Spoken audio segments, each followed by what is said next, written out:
Magandang bilang hapon senador. po. Ako po si Maricel Pangilinan Arenas. Ako po ang panganay.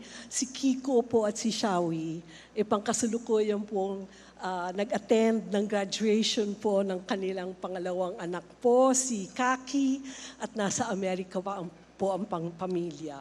Ang kasama ko po ngayon, yung Tres Marias na ate ni Kiko. Siyam po kami magkapatid. Ako po yung una. So in behalf po of Kiko, maraming salamat po. Pahayag ng pasasalamat mula sa aking kapatid na si Senador Francis Kiko Pangilinan. With deep humility and immense gratitude, I accept the mandate given to me by the Filipino people. Una sa lahat, nagpapasalamat ako sa Diyos sa biyaya ng tagumpay na ito. Sa Kanya ang lahat ng kapurihan. Sa gitna ng patuloy na pagtaas ng presyo, malawakang gutom, at lalong lumalalim na pagkakawatak-watak, pinili ninyo ang landas ng malasakit, pagkakaisa, at konkretong pagkilos. Walang puwersang politikal na hihigit pa sa taong bayan na tumataya, kumikilos at naninindigan tungo sa isang layunin.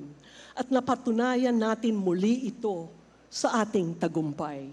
Sa awa ng Diyos at sa lakas ng taong bayan, yung imposible naging posible. Ang tagumpay na ito ay hindi tagumpay ng isang tao lamang. Ito ay panawagan para maglingkod ng mas matapang, mas taus-puso, at mas bukas ang pandinig. Para sa bawat magsasaka at mangingisda, bawat manggagawa, bawat solo parent, bawat inang nagtitipid, at yung isisubo na lang niya, ibibigay niya sa kanyang mga anak. Bawat ama o inang nahihiwalay sa kanilang mga anak, mapaaral lang sila, mapaangat lang ang kanilang buhay. Para sa inyong lahat, ang tagumpay na ito, laban natin ito, tayong lahat, sama-sama. Panahon na para kilalanin at suportahan ng lubos ang Mindanao, hindi lang bilang food basket ng bansa, kundi bilang mahalagang susi sa ating tagumpay laban sa kagutuman at kahirapan. Ang pagkain ay dapat abot kaya ng lahat. Ang dignidad ay hindi dapat ipinagmamakaawa. Ang hustisya ay dapat para sa lahat. At ang tunay na pagkakaisa ay nagsisimula sa pakikinig sa isa't isa.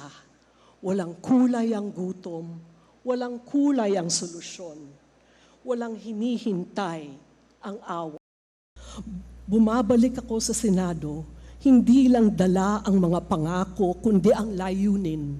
Magtrabaho, maglingkod, at manindigan para sa bawat Pilipinong nangangarap na mas maayos at masaganang bukas. Maraming salamat pong lahat sa tiwala. Panahon na po para tayong lahat kumilos para sa pagkain, para sa pagkakaisa, para sa pangarap ng bawat Pilipino. Taos-pusong pasasalamat po sa inyong lahat.